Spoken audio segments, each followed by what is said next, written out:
Hold on, I'm trying to do it. You the system sent you an email, Fernando. I don't think so, because I don't think that I registered. Did the system send me an email? Yeah, no. We added you as a panelist.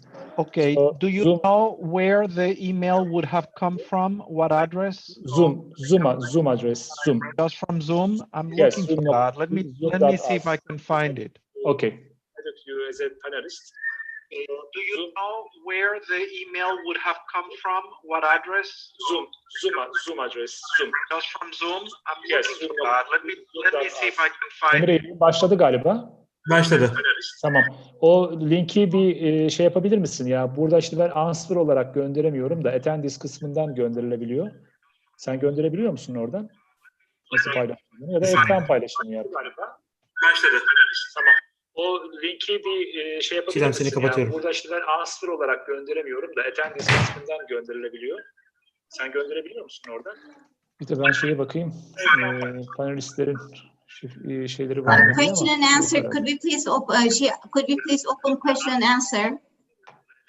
Panelistlerin kendi e-mailine gidiyor hocam. I found the email. Perfect. Okay. Let me use that. Question and answer. Could we please open question and answer? Panelistlerin kendi e-mailine gidiyor hocam. I found the email. Perfect. Okay. Let me use that. Question and answer. Could we please open question and answer? I found it. I found the email. Okay. Let me use that. Question and answer. Could we please open question and answer? Okay, here I am. That works fine. Thank you. Okay. Use that. Question and answer. Could we please open question and answer? Okay, here I am. That works fine. Thank you. Use that.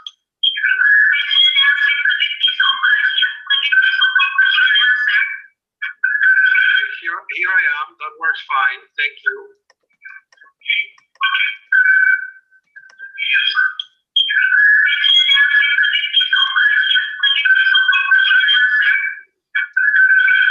Here I am. That works fine. Thank you.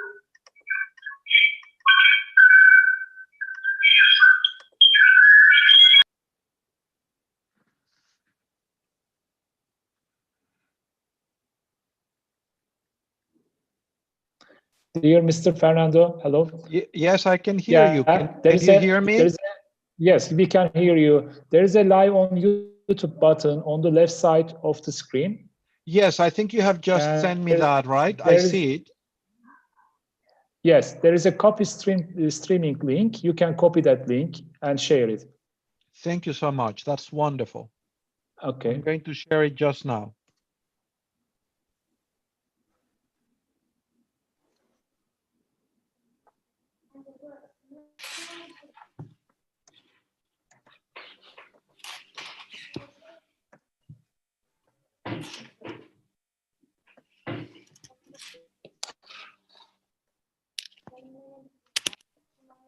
Saadet Hocam, o eski linki silebilir misiniz? Gruptan ben yeni link attım. Cantekin'i de ben söyleyeyim hocam. Cantekin de Instagram'dan paylaşsın. Tamam hocam.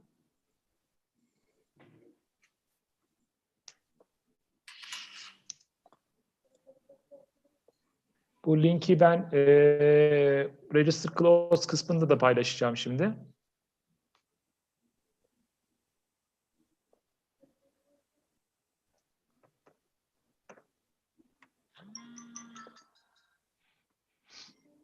Mehmet, şimdi sana link atıyorum. Seminerin linkini, YouTube linkini paylaşır mısın? Instagram'da ve diğer sosyal medya mecralarında.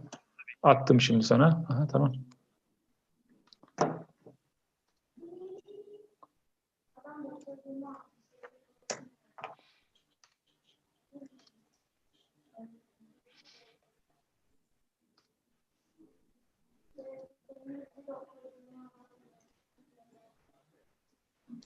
Hocam question and answer session kapalı şu anda çalışmıyor.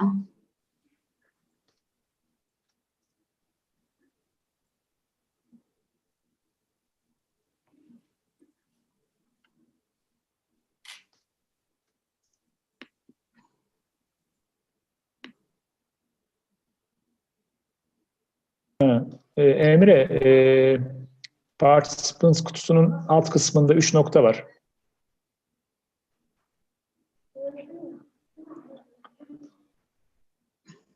Emre duyuyor musun?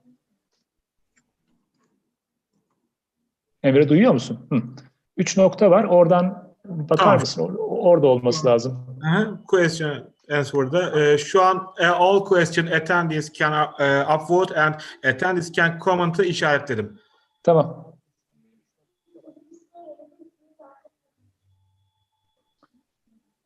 And YouTube allow seslerinizi question open now. evet YouTube seslerinizi kapatırsanız panelist arkadaşlar, Çilem, Emre. Kapalı. Tamam, o yankı yapmaz o zaman.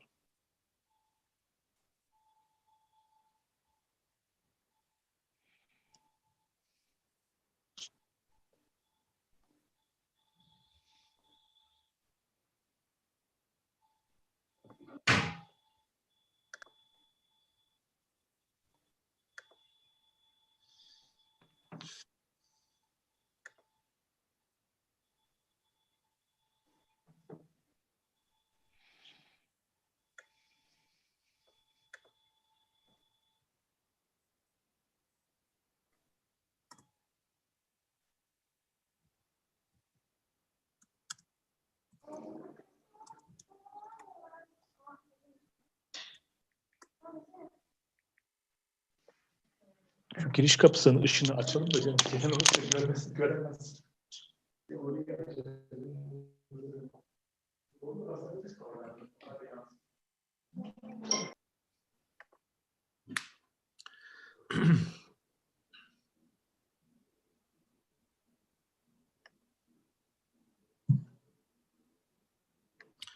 Dear Saadet Hocam, could you please try to question and answer? Is it working or not working? No, it's not working, my dear. It's not working. It's, yeah, I click on open, but it doesn't open.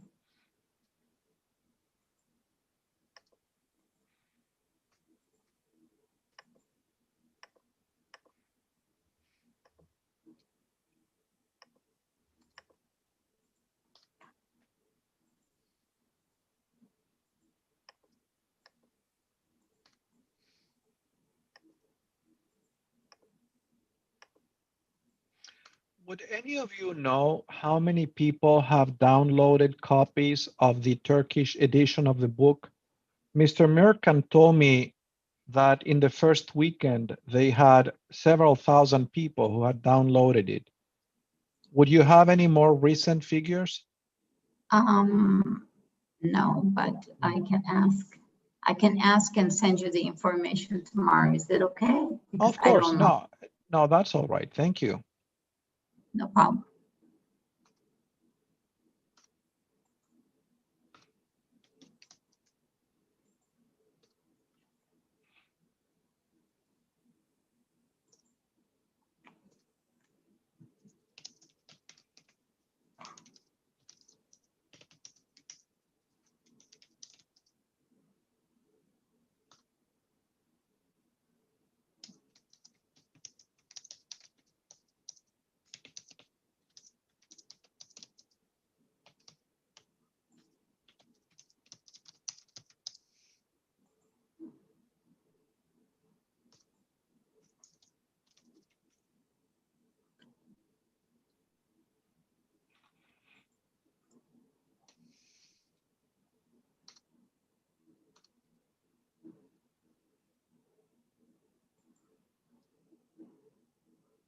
Hocam seminer başlayınca ben, Emre ve Çilem kameramızı kapatacağız.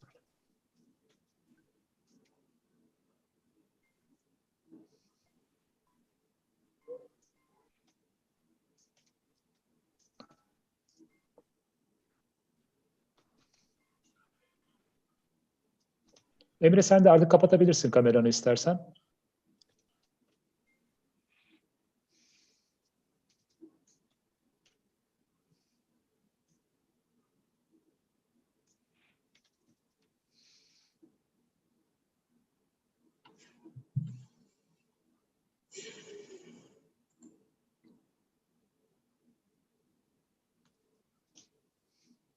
Çilem, ismini Nesibe Aydın Eğitim Kurumları olarak değiştirir misin?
So Professor Yilmaz, tell me, what do you teach?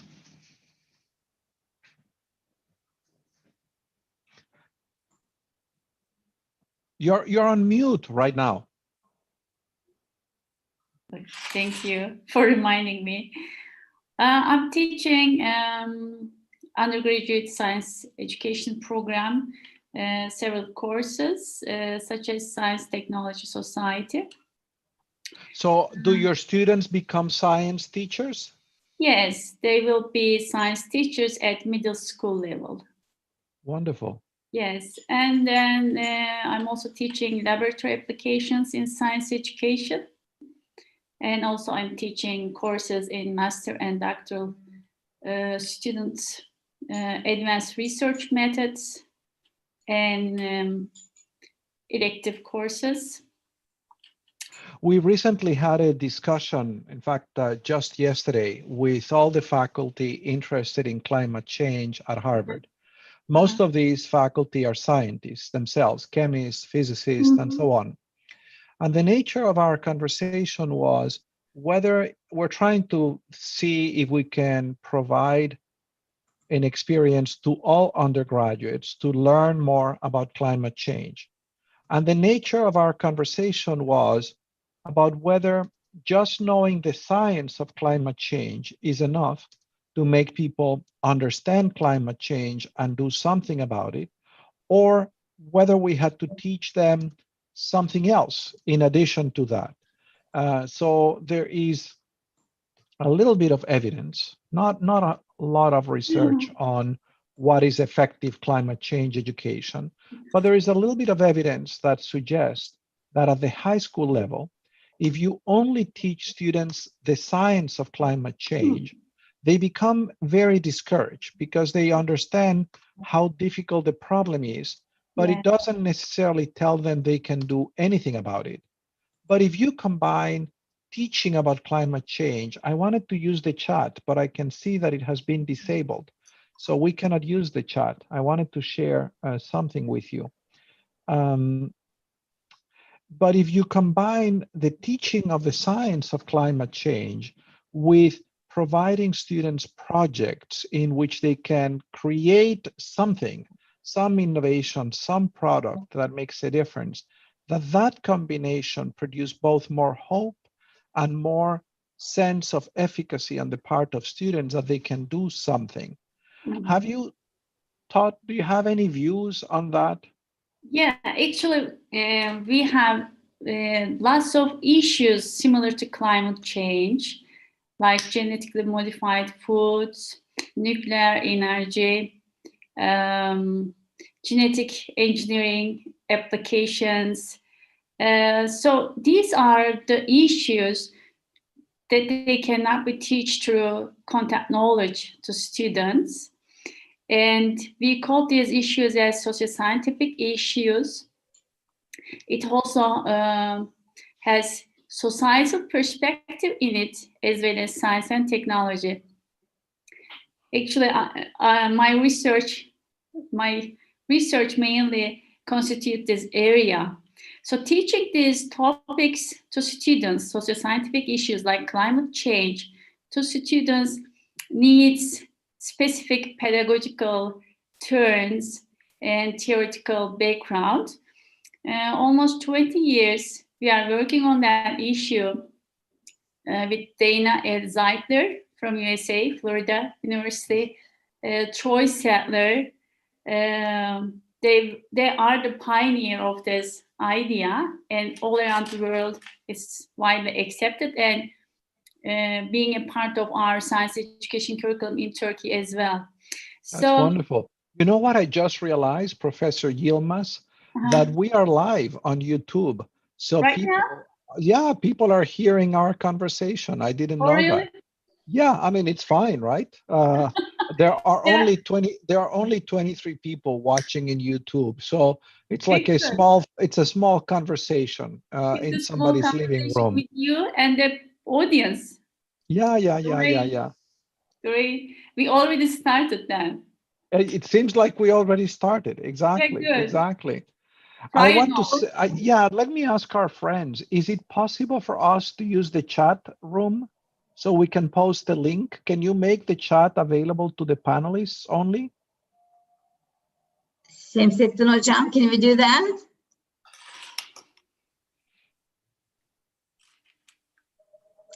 Emre Bey? Not yet now, because we will start a conversation with no chat. Oh, okay, so we have to all Oh, go out and then come back in. Okay. We already have 100 people, so I don't think that's possible. All right, so do you want me to start the program? Our yes, session? we're ready Okay. for you. We're All ready for right, you. excellent. All right. Well, Professor Fernando Reimers, Professor Özgür Tüzün Yılmaz, and distinguished educators, my name is Saadet Roach. Today, I took over Mr. Mirkan Aydın's job to moderate this meeting. He will not be able to join this webinar because of a very sad incident.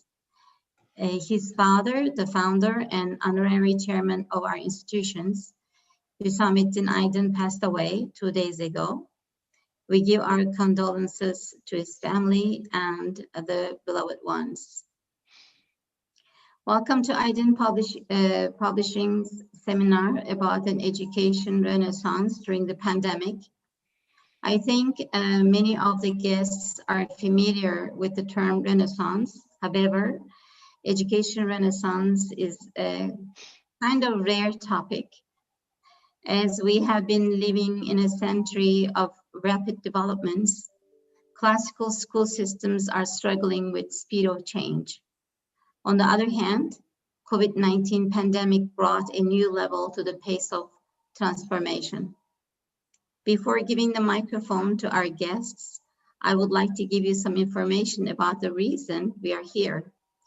Professor Reimers' book, Education Students to Improve the World, has been translated into Turkish for the first time and is available to download free of charge from our website, Aydın Yayıncılık, Aydın Publication. Further, 5 other books of Mr. Reimers are on the way of being published in Turkish.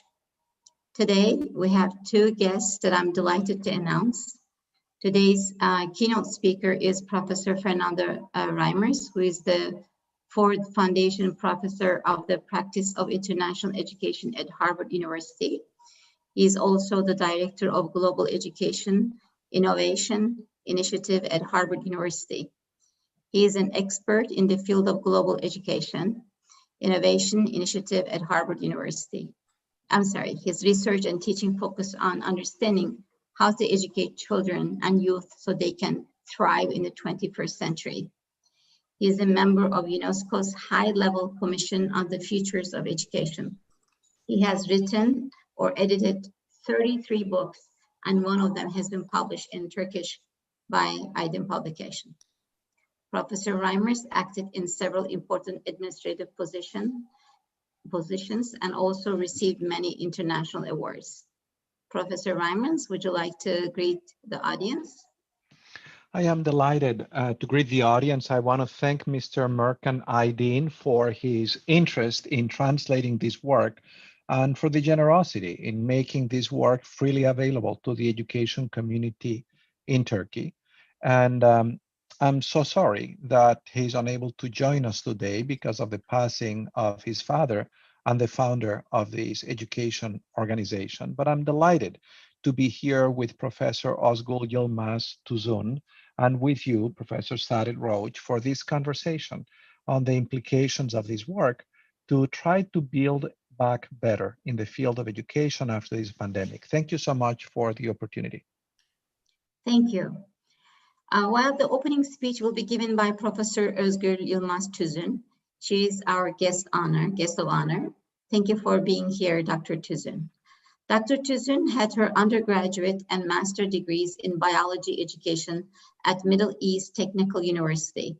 Professor Yılmaz Tüzün had her second master degree and doctoral degree in science and environmental education program at Indiana University. She has been working at Middle East Technical University at the Department of Science and Mathematics Education since 2004. She provided consultancies to various in-service and pre-service science teachers training programs and professional development programs. She has been conducted research on the improvement of science education teaching and learning practices in Turkey. She supervised and mentored more than 20 master and doctoral students.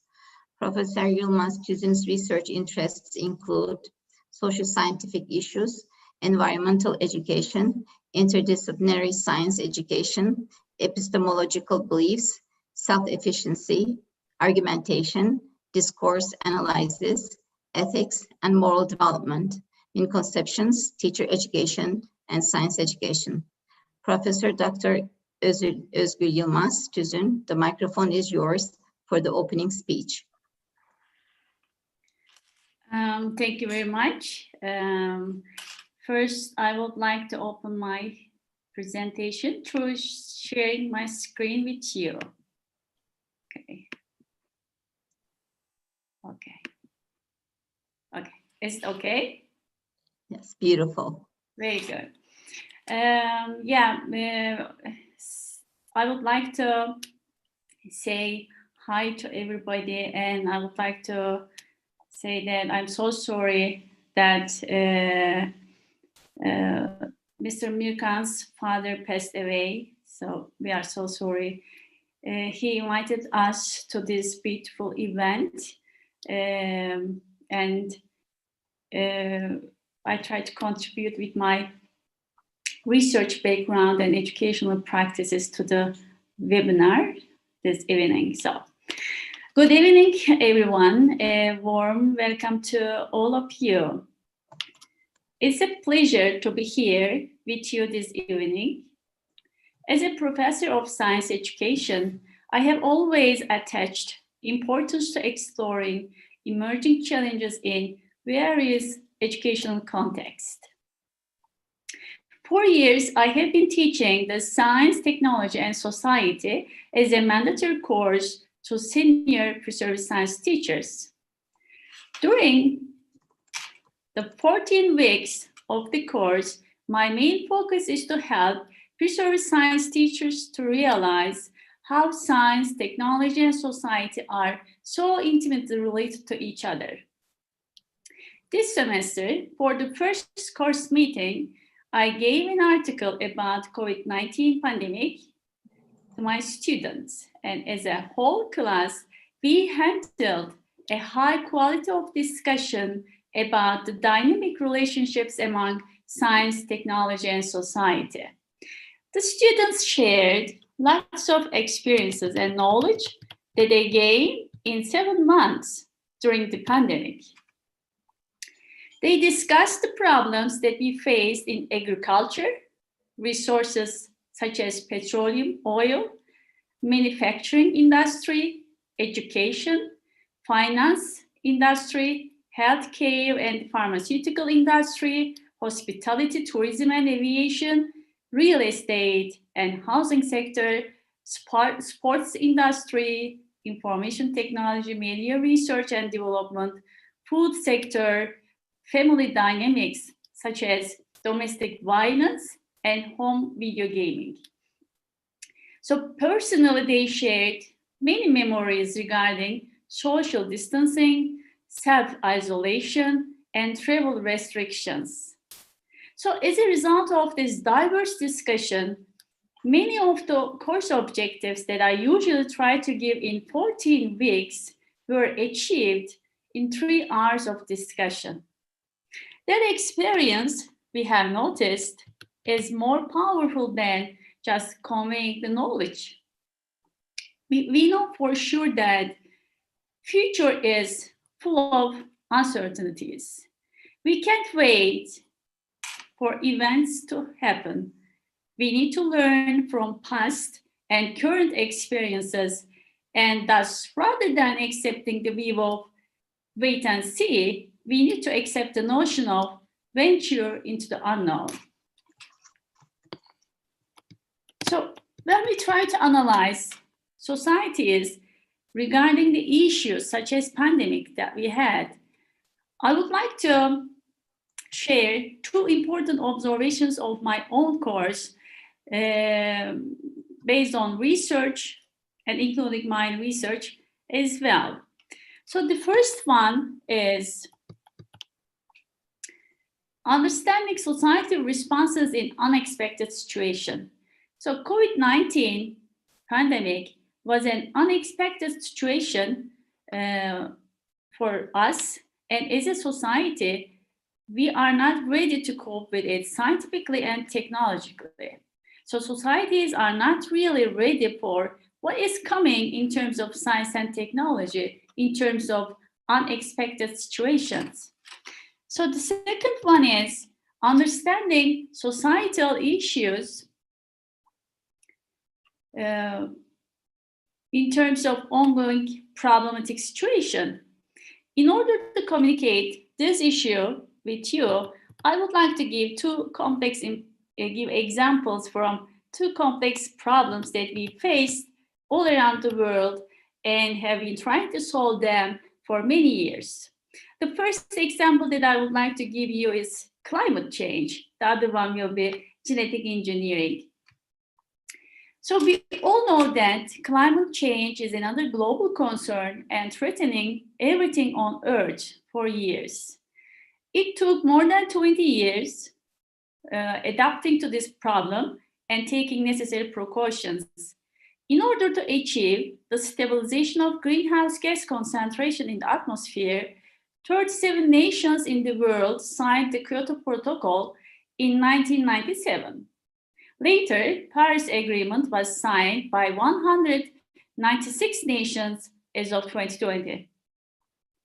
According to projections, EU will be carbon neutral by 2050.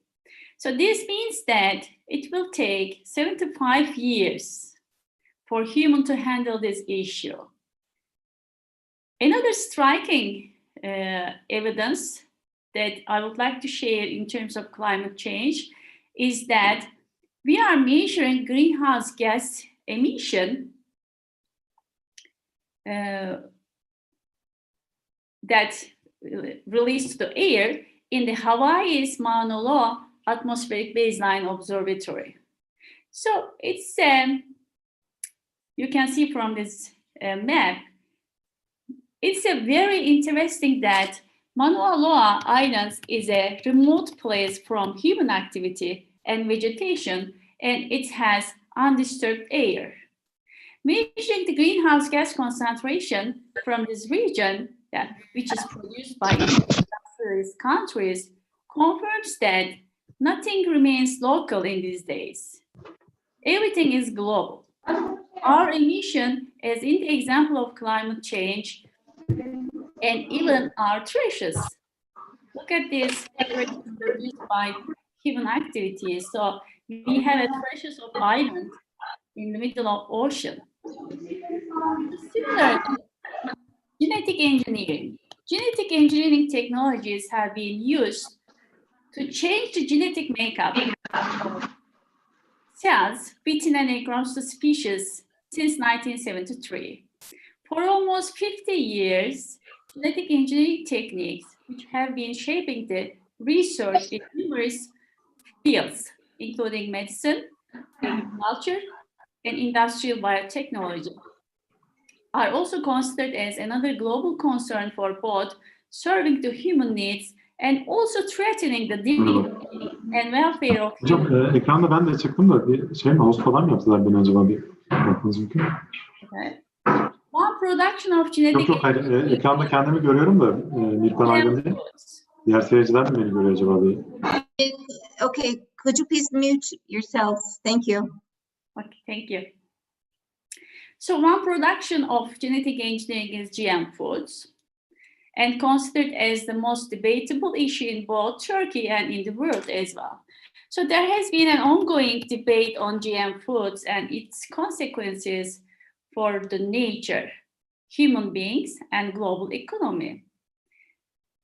So finding vaccine for COVID-19 pandemic is also considered as debatable issues as practiced by genetic engineers. So societies need to decide whether GM foods should be consumed or not. Similar to climate change, as societies, we have problems in dealing with application of genetic engineering as well in this case. So for unexpected situation and also for ongoing problem situations, societies are always having difficulty in adapting to the new realities and being sustainable. All these issues that I mentioned are very closely related to all student and teacher lives all around the world. Thus, the connection between science, technology, and society must be taught seriously as a part of all the subject matters curriculum to have international citizens. So how can we teach these issues in schools? These challenging issues that emerge from the nexus of science and society have been termed as socio-scientific issues. Socio-scientific issues such as climate change, nuclear energy, genetic engineering, COVID-19 pandemics represent ill-structured problems that lack clear-cut solutions. They deal with challenging premises, unknown parameters, and ethical dilemmas as well. Socio-scientific issues are debatable, argumentative, and require a degree of moral reasoning and the reflection of multiple perspectives and diverse values in the process of decision-making regarding these issues. Moreover, teaching these issues requires students to develop integrated knowledge and skills to understand them in a global context. Students need to embrace diverse culture and moral compassion and values and equally consider them in performing actions on these science-related worldwide socio-scientific issues. They should develop skills to search and evaluate scientific evidences from economic, social, environmental, ethical, psychological, medical, political, cultural, and legal perspectives. So all these teaching and learning practices will end up with students who develop character and identity as international citizens. When we educate our future citizens with all these skills and understanding, then we will have societies who think globally and act globally. So educating students as global citizens who are aware of the impact of their local practices in a global scale should be another issue for teachers to address. At this point, we need to discuss what is local, what is global for students. So students perceive what is local, what is global differently. Students develop their values through their interaction with social, technical, and natural environments and act accordingly. I would like to explain this issue while considering our responses to environmental problems, and most of the environmental problems are also considered as socio-scientific issues. Research revealed that people concerns toward environmental issues are correlated with the risks they attach to them. Perceived risk of local and global environmental problems did not show similarities. Students' perceptions of global and local environmental issues differed in terms of perceived risks. They perceived local environmental issues as more riskier, significant, and tangible than global ones. Moreover, they were found to be more knowledgeable on local environmental issues than global environmental issues. When they weighed the risks for local and global problems, students rarely present their commitments to ultimate values by testing their personal principles and societal rules to pursue higher values. For example, they were more concerned with human aspects of the local results of global warming, rather than thinking of bears, they are losing their homes in glaciers. So they valued the potential effects on human health in their country more than other countries' human health. They also had difficulty in giving priority to environmental protection over economical growth. If they try to choose one of them, they choose economical growth than protecting environmental species, or thinking as ecocentric in terms of environmental problems. So thus having global citizens as a result of education on the side of students needs cooperative and communicative efforts to negotiate and resolve socio-scientific issues, local and global issues, by effectively using their moral reasoning, well-developed character, and values in order to reach a safe global community. So I have been conducting research on these issues for approximately 15 years. In 2013, socio-scientific issues were considered as the main goal of science education curriculum at the middle school, and also biology curriculum at high school level in Turkey. However, in 7 years, we made a little progress in teaching these issues with effective pedagogical strategies. In this sense, I valued every single effort in this pathway. Thus, the book written by Professor Fernando Reimers, entitled with Educating Students to Improve the World and translated into Turkish by Aydın Publication, is very valuable. The book addresses all these issues that I just highlighted very effectively. I would like to end my speech with a quote from this book. Professor Reimers says that, "I came to see global education as a way to bring challenges of the real world to the school in the form of challenging, rigorous, and high-quality curriculum, which would help students develop capacity to understand and participate in a world ever more globally interdependent, and in the form of essential professional development teachers would need if they were going to deliver on that aspiration." Professor Fernando, totally, I believe that your book will inspire us and help us to be successful on this goal.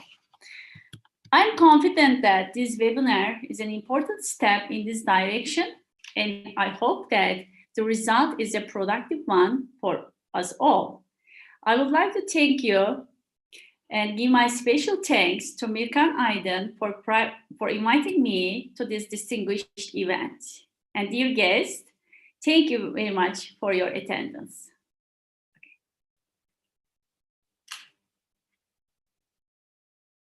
We can hear you, Ms. Saadet. Your microphone is off. Okay, thank you so much. Thank you so much for your presentation. Truly enjoyed the slides and the information included. Thank you very much. Now I invite Professor Fernando Reimers to the microphone. We're very excited to hear his speech. The microphone is yours, Professor Reimers. Thank you so much. Let me first thank Professor Yilmaz Tuzun for her very valuable presentation. I completely agree with your ideas about how to engage students in understanding social scientific issues through a series of interdisciplinary activities that help them understand the relevance of what they are learning in school for the real world.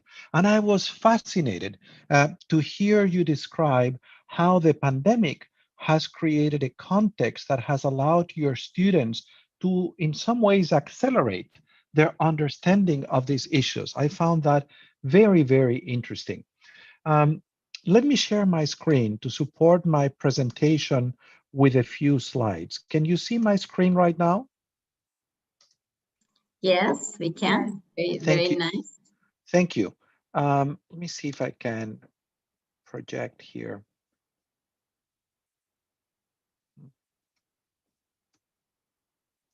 Yeah, just give me a moment. Okay. Here it is. All right. So the pandemic, the notion of building an education renaissance during the pandemic may seem a contradiction. How could we possibly be thinking about the future when we're all concerned about our own lives, about staying alive in this time? When 8 months ago, the Secretary General of the World Health Organization declared COVID-19 a world pandemic, this shattered life as we knew it. It really created major disruptions in our lives, including in education, because in many places around the world, we were no longer able to convene physically in schools or in universities with our students. This recent article of the journal Foreign Affairs summarizes the impact of the pandemic in this way. This pandemic is creating multiple financial crises around the world. It is going to cause many nations to not be able to service their debt. It is contracting economic activity, producing a contraction in global trade, increasing unemployment, a disproportionate impact on the poor. The article talks about 60 million people thrown into extreme poverty, but the most recent estimates from the World Bank from the last 2 weeks talk about 120 million people into extreme poverty, and certainly an increase in hunger and a very slow economic recovery. And so, what are the ways in which this pandemic has influenced education? Essentially, 4 channels. Number one, austerity. As governments have had to pay for the health impacts of the pandemic, they have less resources available for education. And in the next few years, there will be less financial resources for education. The economic recession is causing austerity for individuals. A lot of people don't have work, don't have the same income they used to have, and it is diminishing the possibility of households to support the education of their students. Obviously, the millions of people who have lost their lives or who have been affected, that has had an impact in their families, in their students, and so on. The interruption of schools has caused learning loss, and there are the multiplier effects of this pandemic on other challenges that existed before the pandemic. What were some of these challenges? The world was facing an education crisis where in many countries around the world, students were not learning the minimum that was required to participate in society. There were also 5 additional social challenges: this challenge of inclusion with growing inequality, the challenge of competitiveness, the challenges of social and other forms of violence within societies, the challenges of democratic governance, and the challenges of climate, which Professor Yilmaz addressed.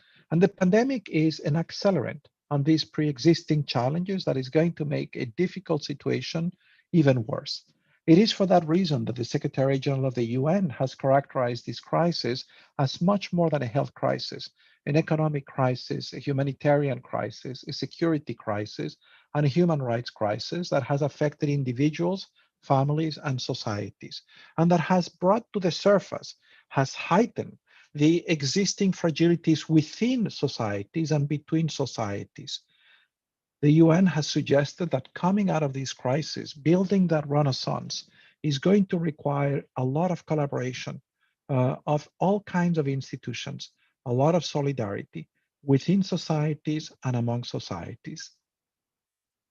I think that the Sustainable Development Goals adopted at the UN General Assembly 5 years ago provide an inspiring framework, a North Star for this pandemic, provide a guide of the kind of world we should try to be building, a world without poverty, without hunger, with health for everyone, with quality education for all, with gender equality, and so on. And so what I'd like to suggest, what this book proposes, is that we can use these goals as a driver of high quality, challenging curriculum that helps students develop the capacities they need to build this renaissance. Now, I think it's important to recognize that challenging as this pandemic has been for education, there have been some positive, as Professor Yilmaz was suggesting. There have been some silver linings, and I want to emphasize 7. Number 1, I think this pandemic has shown us how important it is that education cultivates a breadth of skills, educates the whole child. No child, no student learns very much when they are under stress. No one learns very much if they don't have a clear purpose for their learning. No one can learn in this situation if they don't have the skills to learn independently. So I'm hoping that this pandemic has brought to the surface how important it is to cultivate a breadth of skills in students and how those skills reinforce one another. As Professor Yilmaz was illustrating with science, good understanding of socio-scientific issues requires also moral development, requires also emotional development, social development. The second silver lining is a greater appreciation of the importance of science and technology. Third one is the greater appreciation of the importance of technology in education. The fourth one, there has been a lot more communication between homes and schools. I think at this point, teachers know their students a lot better and know the conditions in which they live a lot better. And similarly, parents know what teachers are trying to do much better. There is a much greater appreciation on the part of society of education, of the importance of education. There has been a lot more collaboration over the last 8 months among teachers within the same schools and between teachers in different kinds of schools in their same country and in other countries. Seminars like this one have been abundant over the last 8 months. I think many teachers have had many more conversations with people in different places over the last 8 months than they had had over the last 8 years. There has been a lot more collaboration between teachers and other stakeholders in society and much more reliance on partnership. As we look at the future, as we think about building that renaissance, I think the following principles should guide our work. The first one is this idea of cultivating the full range of capacities, of developing the entire human potential of our students. The second one is the importance of helping our students develop a sense of purpose. Third one is to cultivate an ethical foundation in our students. The fourth one, as Professor was just presenting, increasingly prepare our students for the unknown, teaching them to deal with ambiguity, teaching them the flexibility, the capacity to be adaptive, the capacity to survive, promoting the capacity for deeper and continuous learning. I think there's going to be a lot more interest in personalization.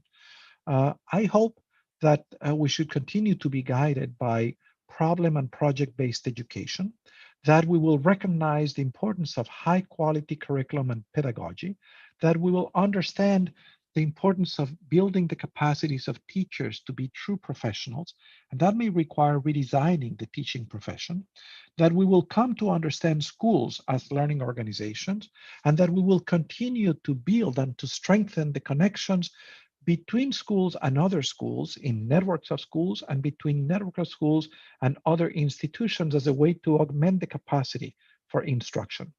So what this book tries to do is to provide a framework to make that happen.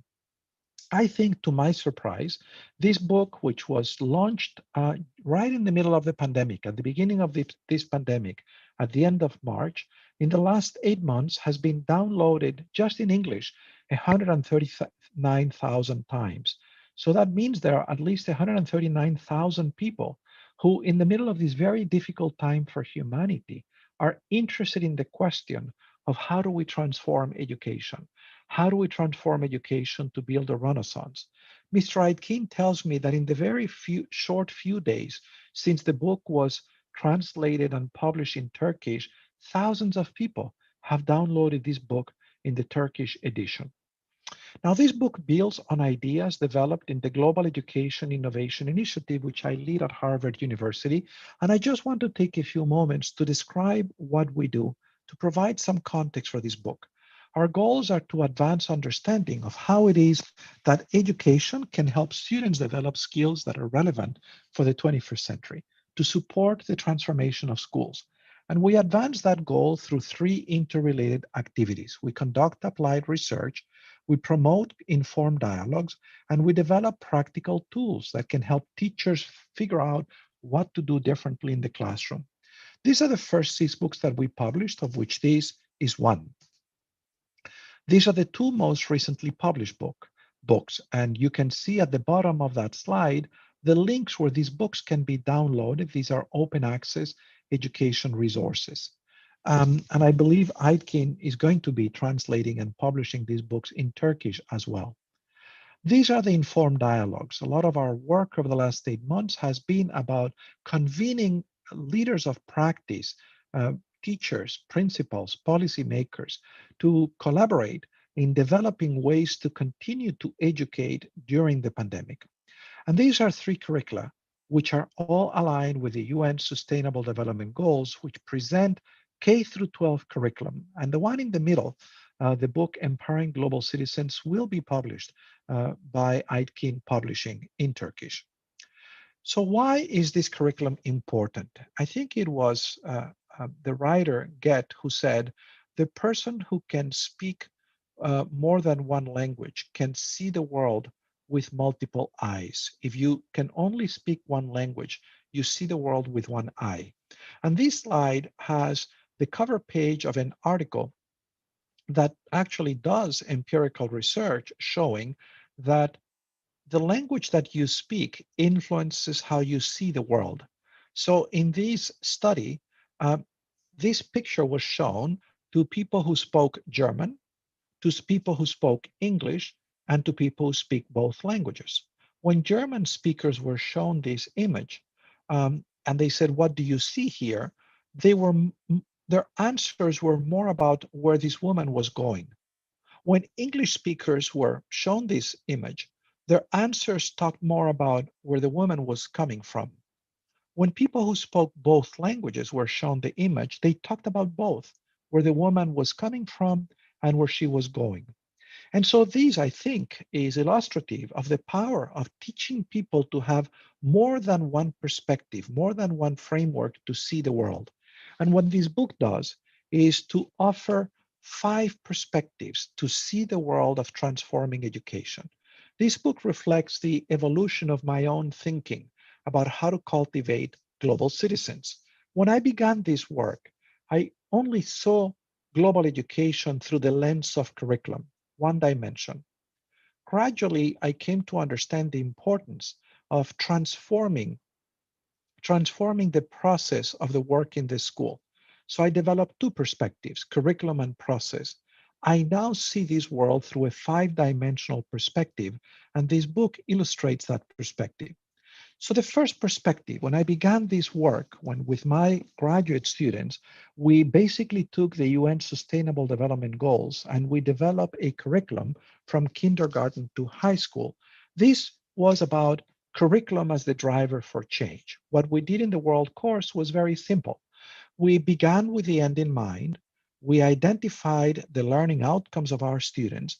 We used a series of project-based experiences that emphasize active learning, that basically cultivated a breadth of capacities in knowledge, skills, and attitudes domains, that engaged students in extended, challenging projects that culminated with a capstone, that promoted the kind of interdisciplinary learning that the professor just talked about, that included new knowledge for the purpose of cultivating the agency of students, teaching them to learn from what works as well as from challenges, to develop their innovative entrepreneurial spirit, making a lot of connections between communities and the schools, developing a breadth of capacities like problem solving, curiosity, exploration, observation, analysis, research, writing.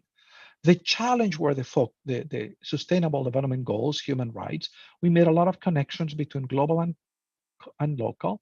We engaged students with complex issues that had no simple answers. And we took the students on a journey that went from what was personal and immediate to what was more complex, more advanced, more conceptual. The profile of the graduate that we developed include intercultural domains, knowledge and skills domains, and habits of mind. So for example, intercultural domains included outcomes like recognizing and weighing diverse cultural perspectives, understanding their own identity, the identity of others, and so on. So based on that, we produced 350 units. And these units could be developed in lessons ranging from a few lessons to 20 lessons per unit. So that's what you see in that book. That's one-dimensional way to think about change.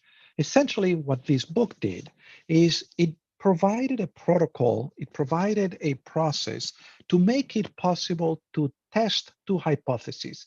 If our students develop these capacities, they will contribute to achieving goals like the SDGs.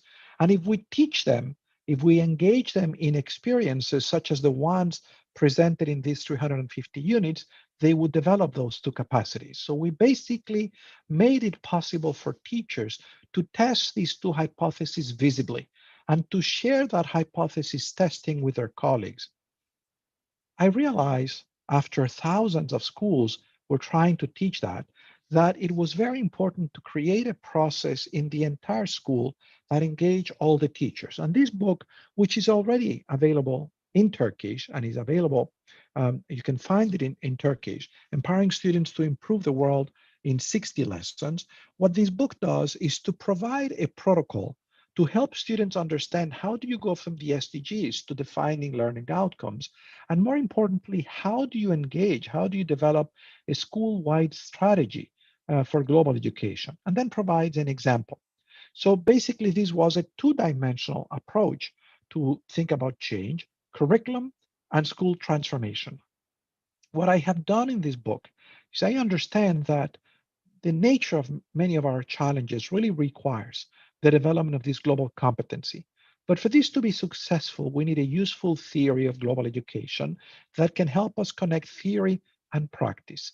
And so what I have tried to do in this book is to offer an approach to help to educate our students so they develop a sense of purpose and intellectual autonomy. I really see global education as a way to penetrate the school and transform the entirety of what happens in the school. And I think that each of these perspectives illuminates some aspects of the process of change, but obscure others. But if we embrace these 5 perspectives together, the vision is much more complete, is multidimensional.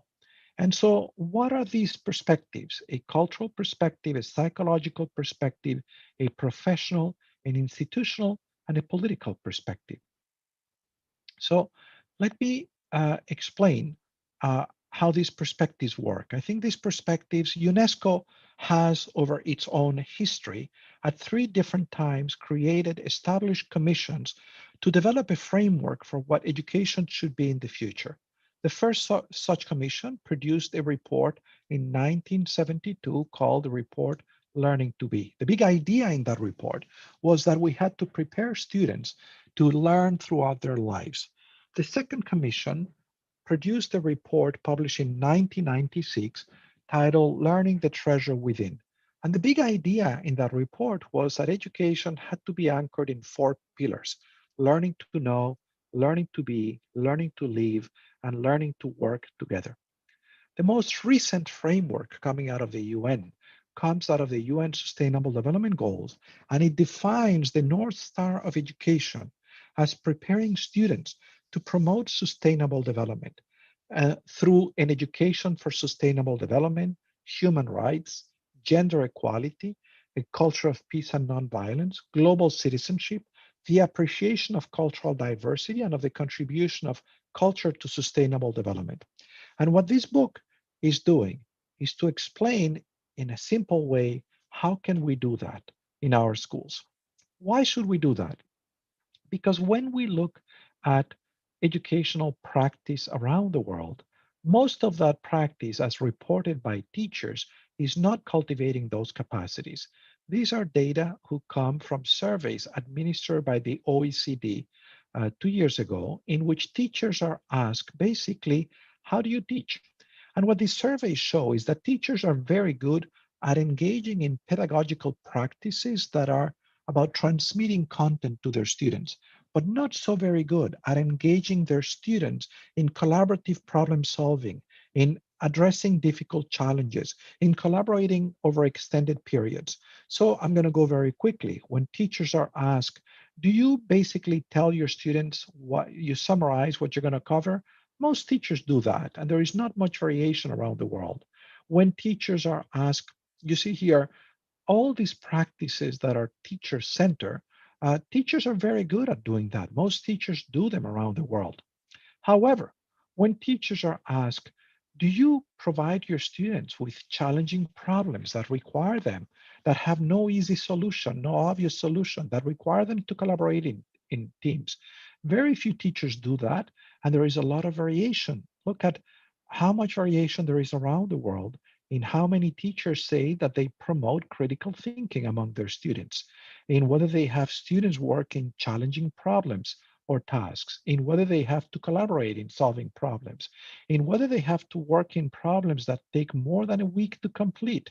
In Turkey, only 30% of the teachers engage their students in problems like that. I think what we need is to engage our students in the kinds of activities that can help them understand what Terence, the famous Roman playwright, explained 20 centuries ago, that to be human is to live so that nothing human is foreign to us. And that is what global education is about.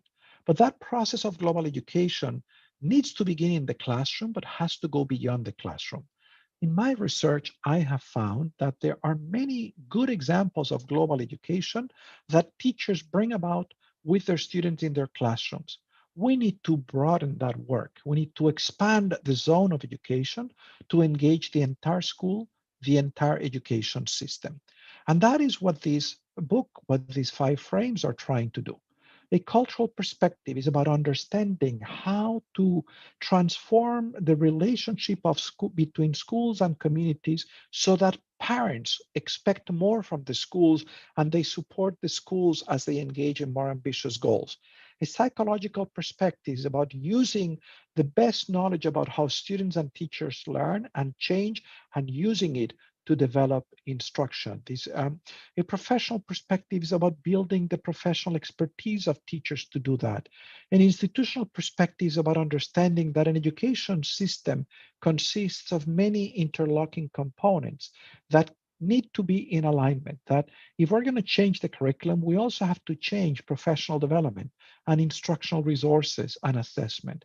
And a political perspective is about understanding that the education system requires the support of many different groups, many stakeholders, and each of them has a view of what is a good society, of what it is that schools should do. And we should be in communication with those interlocutors so that we can have broad range support for schools. I think the current moment, challenging as it is a unique opportunity to help us understand that to prepare our students to not only cope with the crisis generated by this pandemic, but to actually gain the skills to build a better world about this pandemic is a unique moment to do the kinds of things that Professor Yilmaz Tuzun was talking about, of helping them understand how what they're learning in school relates to what is happening outside the world, and helping them understand how this is a great opportunity to make connections between the various different subjects that they're learning in school. So what I have tried to do in this book is to offer a simple way, a simple approach to do that. And I am very grateful to the IDEEN Publishing Group for the privilege of having made this book available in Turkish to any educator in Turkey who would like to join this journey. I thank you so much for the privilege of your attention and for your commitment to education at this very difficult time in history. Thank you. Thank you very much, Professor Dr. Reimers. We have received some questions. First question was about from a student, 11th grade. I don't know how he attended that here, but I'm glad he's here. he asked us how he can manage this online learning. And so he's apparently studying on the science stream. In Turkey, we have science stream and Turkish stream, language stream. So he told us he's having difficulty. That's the first question. The second question is, I think, from a teacher, and she asked us how to help teachers to be facilitators, not to be the center of teaching and learning, but to be the facilitators. And it's our third question is asking you, Professor Reimers. They're asking you, how do you do this in the United States? What do you do in the United States? Yeah. Why don't we hear first from Professor Yilmaz, who I'm sure will have good thoughts on these questions, and then I'm happy to speak. Would that be okay? Yeah, they were wonderful. Thank you. Yeah. Okay. So rather than conveying knowledge to students, as a teacher, we need to practice more as being facilitator in teaching these complex issues in the classrooms.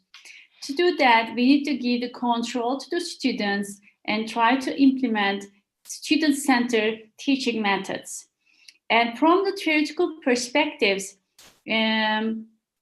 we supported with many research that to teach socioscientific issues, in other words, complex issues, as Reimer said, they don't have any clear-cut solutions, and they have multiple perspectives. So students need to generate lots of claims and support their claims with evidences from multiple perspectives, such as political, economical, societal, psychological, economical, environmental. So they need to bring lots of evidences, scientific evidences from these perspectives, and discuss those different perspectives and scientific findings in the classroom. I mean that we need to do effective argumentation teaching methods in our classrooms. So students will search for the information, try to understand these complex issues from different perspectives. They do support their ideas, and believing that counter arguments have also good supporting evidences. And in the end, they need to do rebuttal. They need to talk about their evidences through effective argumentation. And in the end, the most important thing is they need to come up with informed decision-making in the end about these complex issues. If we create, as a teachers, if we create effective argumentation environment in our classrooms, students will take the control of their learning, teachers will be more facilitator, and they will form the knowledge through the research. They internalize that knowledge. They don't need to memorize it. They will internalize that knowledge through intrinsic motivation. They will see the value in it, and then in the end, they will be very informative citizens in our society also. But I would like to give a short information at here. Being a facilitator as a teacher is not an easy job. It's very difficult. When students start searching for information from different perspectives through scientific evidences, teachers need to do the same search. And they should come to class with all these ready search, and they should be resourceful for students to discuss these issues in an enriched scientific-based evidences. Evidently, students will learn the content knowledge effectively. Rather than memorizing those content knowledge, they will meaningfully understand the purpose of that knowledge that scientists discovered. So in the end, we will have a successful teaching regarding these issues. Okay. Thank you so much. This has been very valuable. So really teachers will be now partners in learning. They should be involved learners. Yes. Yes, partners in learning. So we're all learning together. Okay, thank you so much. Let me try to speak to the question if I could, because the question of how do you build the capacities of teachers to do that is one that we have studied in 2 books, which will also be published by IDEAM Publishing. One is this. This is a study of 8 programs around the world that are highly effective in helping teachers develop the capacity to educate the whole child in the way in which I have described it. One of them, for example, is an inquiry-based science program in Chile, in which university professors in the sciences partner with teachers to teach students not the facts of science, but to teach students to think the way scientists do, to teach students to conduct scientific experiments, studies. The other book is this one, is a study of 6 programs around the world that do the same thing. And those books are easy to find, but I think they have a number of characteristics in common, these programs. Number one, these programs understand that teachers, adults, are not blank slates, that they have pre-existing ideas and they have goals for themselves, and that they operate in a social context. So what these programs do is they engage not just the teacher as an individual, but they engage several teachers in the same school. And the goal of these programs is to help transform the culture of the school. The second characteristic that these programs have in common is they are not just short sessions in which teachers are given information, but they are rather extended programs that extend oftentimes a year or several years, in which there are many opportunities for these teachers to participate in various forms of professional development, oftentimes being exposed to new ideas, trying those ideas, evaluating those ideas, convening again. Third, all of these programs involve creating networks of schools, usually animated by a hub that is either a university or another organization, an NGO, that serves as an animator, that serves as the animator of this network, and where a lot of the professional development happens in the school itself. 80% of the professional development happens in the school, and 20% brings the teachers out of school. All of these programs build partnerships between schools and other organizations, employers, cultural institutions, civic institutions, universities, for the purpose of augmenting the capacity and the resources available to teachers and the students. All of these programs approach the goals for the teachers holistically. In other words, these are not just about transmitting information to teachers. These are about helping the teachers develop their cognitive skills, their emotional skills, their social skills. Those teachers help these teachers rethink, who am I and what is my goal? They help the teachers become better lifelong learners. They help these teachers become more aware of their own emotions and manage their own emotions. They help these teachers develop better ways to relate and to collaborate with their colleagues. See, the basic premise of these programs is that you cannot teach that which you don't understand. You cannot teach a student to have agency if you don't have agency. You cannot teach your student to be tolerant if you yourself are not tolerant. You cannot teach your student to be an entrepreneur if you yourself are not entrepreneurial. So they have this breadth of skills for the teachers. These are some of the characteristics, but I think, thank you to the IDEAM group, you will very soon have access to these ideas in Turkish. And if you don't want to wait, I'm just going to show you here a slide. Here's a place on this link. You can download this book. It's an open education resource, and you can download it for free, this resource. And the other one that I have, the other resource that I have mentioned, this book is available from Harvard Education Publishing through Amazon. Okay, thank you so much. Let me see, there are a lot of questions. How can we measure and evaluate online education? This is one question. And How can you can repeat we- the question, please? How can we assess online education? Well, can I try to speak about that? Oh, please, please. So I think in many ways we are living through the most remarkable educational experiment in the history of humanity. And even though the situation is a tragic one, I mean, as I explained in my presentation, this pandemic is a terrible event. It's not something that we should wish on anybody. But we don't have a choice as to whether it's our turn to live through a calamity. The only choice we have is how do we respond to the calamity. And I think that as part of that response, educators around the world have demonstrated remarkable resiliency and capacity for innovation. And a lot of that innovation has been around teaching online. So I will give you an example. At Harvard University, when the university decided that we had to suspend in-person classes because the governor of Massachusetts said everybody has to go home as an attempt to contain the spread of the virus, what we did very quickly was basically to go on Zoom and to try to do the very best we could. We had no time to prepare. I mean, this was instantaneous adaptation.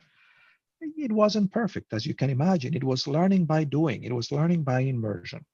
But then with a little bit more time, we then thought, what are we going to do the next academic year? Our academic year goes from September to May. And we made the decision last May that this academic year was going to be, for the most part, online. In the Graduate School of Education where I teach, we made the unprecedented decision that we were going to offer our master's degree programs online. We had never done that in our history. And so we used the summer to all learn how to teach online. The university created many opportunities for faculty, and most faculty embraced those opportunities with good spirit, with good humor. And I think we have been doing fairly well. If you ask our students, I'll give you an example. The course that I'm teaching, which is a course on education policy, which I used to teach face-to-face in a classroom, I now teach in an asynchronous modality. I do a flipped classroom model. I pre-record my lectures and the students view them on their own time. And then we have sessions when we meet and we have conversations like this one. And there are many opportunities now for asynchronous interaction using various platforms where we continue our conversations. We are doing evaluations every 2 weeks, asking our students, how is it going? I will say that the feedback is fairly positive. The students say, I didn't know this was going to be so effective. In some ways, it is superior to what we used to do. So for example, I have office hours in which students come to meet me the way they did in the past. These office hours now take place on Zoom rather than in my office. Well, they're better because when students meet in my office, you know, there are usually other students waiting outside. So we don't really, there's a long line of students who are waiting to come. So we don't have the same privacy for conversations that we now have on Zoom. When I now meet with my students, I'm fully present for them on Zoom. There are no distractions. There is no one waiting outside the door. They cannot hear if we talk. So there are some definite silver linings. So how am I assessing? Well, now my students have to write many more papers than they used to write. In the past, they had to write 3 major papers in the class. Now they have to write 6. My teaching fellows that work with me were telling me that all we have been doing in this class is grading papers. So the students write more, we read more, but I actually think this is good for the students. They're getting a lot more feedback on their work. So the assessment, how I assess their learning hasn't changed, and the quality of what they're doing is very good. As Professor Yilmaz mentioned, in this class in policy analysis, I changed the assignments. So my students now are working as consultants to governments around the world, helping them develop strategies for educational continuity. So their learning is very relevant to the current moment. They are basically applying what they're learning to helping solve a problem in the real world. And as a result of it, they are incredibly excited. It is challenging, of course, to be advising governments on real issues that are very, very difficult, very painful. So for example, one of these teams was advising a district in the United States that serves very disadvantaged, very poor students. And this district was very concerned over emotional support to the students Just this week, one of those students in that district committed suicide. So, of course, when you're a team of students that is facing that reality, this is very painful, very painful. But the reality is that this pandemic is very painful, that there are children and adults taking their lives every day around the world, and people are suffering. So I don't think we can or should protect our students from the suffering. We should prepare them to have the strength to face this suffering and to be as helpful as they can be in a situation that is very hard. So I think that there are many opportunities to assess learning in online, but what I think we're all doing is seeking much more feedback about how it is working, because we all want to learn. I think this pandemic has reminded all of us educators that we are all learners. And to be honest, even though I'm not enjoying this pandemic one bit, I fear for my life. I have lost 2 colleagues to COVID. So there is nothing fun about this tragedy. But in terms of my teaching, I'm enjoying my teaching more than ever. Perhaps it is because I feel it is one of the things that is with more or less within my control in a time when so many things are not under my control. I'm enjoying the communication with my students more than ever. And I am rediscovered that I'm learning all the time with my students how to do this at this very difficult time. Thank you so much. The next question might be. Can I add a little bit to this question? Please. Okay, thank you. So office hours, really good idea, dear Fernando. So I believe that student needs us more in pandemic than student needs us during the face-to-face education. And in our curriculum, in different subject matters in Turkey, in objectives, we emphasize higher order thinking skills, science process skills more often. So rather than memorizing knowledge, maybe through the manageable projects, paper homeworks, we can help our students to use those skills to come up with their own product in those written material. Then we can assess the process to understand how they're developing the skills rather than how they are memorizing the knowledge. It could be, I think, key point in assessing students in online learning. Okay, that's the one point I would like to share. Thank you so much. I think the next question might be for you, Professor Tüzün. And this is what this young lady is asking. As we all know, lab applications and skills are very crucial in teaching science. What do you suggest to improve lab skills during the pandemic school years? Yeah, very good question. Yes. Actually, I'm teaching laboratory application in science education this semester to preserve science teachers in the second year. And what we are doing, we are teaching laboratory applications with the materials that they can have in their home. So with all this everyday home household equipment materials can be used to develop science process skills of students in middle school level. So we are just not from the simulations or already existed videos in the internet. We are going into the laboratory as a teacher. We are going into the laboratory and videotaping the lab exercise investigation that we conduct in real and sharing those videos with our students. They believing that we are caring them. Oh, wow. With those homemade, the materials that are available at home, they can easily do the same investigation and they can reach most of the course objectives in middle school level.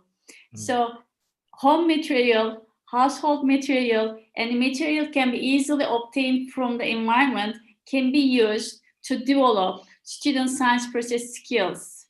And it's not a big challenging task for teachers. Just going into the laboratory or classroom or at home, we can do this kind of investigation and we can improve our students' science process skills and let them to be scientists at their home.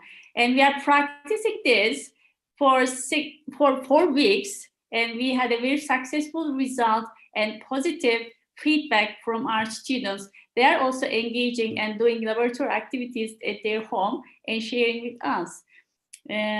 So this could be one way to attain this during online education. Thank you so much, Professor Tizin. Another question is, I'm really interested to hear the answer. What do you think about online education for preschool students? Yeah, it needs an expertise, I believe, and I don't have that much expertise in that field. So I don't want to say something wrong to our audience. Okay. Sorry for that. Yeah. Any comments, Professor Reimers? No, I mean, the only comment that I make is that online education for young learners, not only preschool, but also elementary school, obviously needs to be mediated by an adult in the home for 2 reasons. Number one, because there is a limit to the amount of exposure to screen time that is healthy for a young person. A young person needs to be moving. A young person needs to be doing things other than sitting at a computer. And in that sense, I think that the most effective adaptations in this pandemic have been those that have empowered the adult to play a constructive role with a child. So for example, when Professor Yilmaz talks about doing experiments in the home, this is something that even young children can do in elementary school. But obviously, they shouldn't be doing experiments on their own. They should be doing experiments with the help under the supervision of an adult. And I think that good online programs facilitate those 2 things. My sense when I think about what have been good uses of technology during this pandemic and those that have not been so good, those that have not been so good have been about basically using these platforms for lecturing. It's not very healthy for any learner of any age to spend 6 or 8 hours sitting in front of a computer listening to people talk. That it doesn't develop any kind of 21st century skills. On the contrary, when these technologies have been used, in the example that Professor Yilmaz just gave of the experiments, when she said you can do this with local materials, what that illustrates is how this context has caused teachers to ask what is really important and to focus on what is essential, on essential learning outcomes, and to have the flexibility of mind to look for other avenues, other paths to do that. In effect, to redesign the delivery system. And technology is a component of that, but clearly not the only component. I think that in this context, the education for the child is absolutely mediated by who's at home. And that is one of the tragedies, because obviously some children are in environments where that support at home is a lot more effective than for other children. We know that this pandemic is increasing inequalities for the children who are lucky enough to have an adult that is helping them in the house, that is collaborating with the teachers, that have the time, that have the peace of mind to learn. Those children are doing a lot better than the children who don't have those conditions at home and who are on their own in environments that are being stressed because of the financial or the health impact of the pandemic. So coming out of this pandemic, I think a big priority for all societies is going to have to be, how do we help those children who have been most left behind catch up? Thank you. This one is an interesting story. Question, I'm sorry. It is about vocational schools. As you know, vocational schools have different kinds of labs where they work, where they receive hands-on education. So she's asking what's your suggestion for these students who used to be educated, at the place, but now they're doing online education, vocational school students. Now they can't do their hands-on education. Like, they used to work on cars or some electrical equipment, but now they're being educated online. What is your suggestion for them?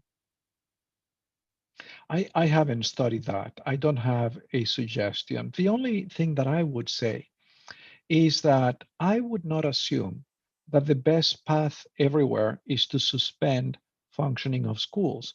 I think that is a decision that needs to be made based on the health conditions in particular localities. In some localities, obviously, you cannot convene. For example, right now, in parts of the United States, the rate of infections is going up so rapidly that it makes no sense to open schools. So in that context, if you were attending a technical vocational school and it is not possible for you to develop the skills that require equipment because you don't have the equipment, maybe this is an opportunity for those schools to reprioritize the curriculum and to not try to teach that which cannot be taught in that way, but to teach other things. Vocational and technical education also requires the development of a range of soft skills, of 21st century skills. So for example, in Singapore, which is one of the nations that I believe has done the best work of using technical education to develop 21st century skills, some of those skills include social skills, collaboration, innovation, and there is a way to develop a curriculum to build those skills online. But obviously, you probably, if you need access to a soldering equipment to be soldering things, well, you can't do that at home. You can deliver that to the kids. At the same time, there are some places where the rate of infections is such that it would be possible for students to meet physically with staggered arrangements for meeting, maybe not coming every day, having some access. So I think every institution, every locality needs to make the arrangements that make most sense given the health conditions. And whenever it is possible, I know that a number of countries in Europe have managed to sustain education because the rate of infections in schools is relatively low. And if you can control the spread of infections through other measures like closing restaurants and public places, then you can still use schools. So, but I haven't studied in particular how can you adapt. The only thing that I would say is that technical and vocational education should include the development. I mean, there's no reason why a kid in a technical school would not benefit from participating in the kinds of experiments that Professor Yilmaz was talking about as a way to help develop their capacity for scientific thinking. And if those can be done with materials at home, that should be done right now. Those children could also benefit from access to good literature, from reading a book and having a discussion about those books. So maybe this is the time to do more of that kind of education. Well, thank you so much. There are dozens of questions which I could not ask. I hope that we would have another opportunity to meet again soon. I'm sure that all the participants were inspired from this great seminar. Well, before we leave, I would like to announce that Professor Reimener's book titled Odysseus, Education Purposes has been chosen to be among the best 100 education books in the world and will soon be published by Aydın Publication. Professor Reimers and Dr. Tüzün, thank you so much for setting aside this great time in your busy schedules. On behalf of Aydın Publication, I thank you all and wish you a good evening. Thank you so very much for organizing this meeting. I'm so grateful to Aydın Publications for the opportunity to have this conversation. I learned a lot from the conversation with you, Ms. Roach, with Professor Yilmaz Tüzün. And I thank you, those of you who took the time on a Saturday evening in Turkey to join us for this conversation to help us think about how to build a renaissance in this pandemic. What I really think is very important for each educator at this difficult time is to remember that you're not alone, that you are part of a community, of a very large community, in fact, that is doing the very best they can in a situation that is difficult for a very good goal. And the goal is to help our students have a sense of normalcy in these times and develop skills that are going to be very important for them and for their communities to build a world that is inclusive, where everyone belongs, and where we can relate to this planet in a way that is sustainable. So thank you so much. Thank you. Thank you very much for inviting us to this webinar. It was very fruitful and fun to listen the presentation done by Fernando Reimers and the questions asked by audience. Thank you very much for giving this opportunity to us. Thank you very much, everyone. Thank you for being here. Hope to see you during our next seminar. Good evening. Bye-bye. Bye-bye. Thank you.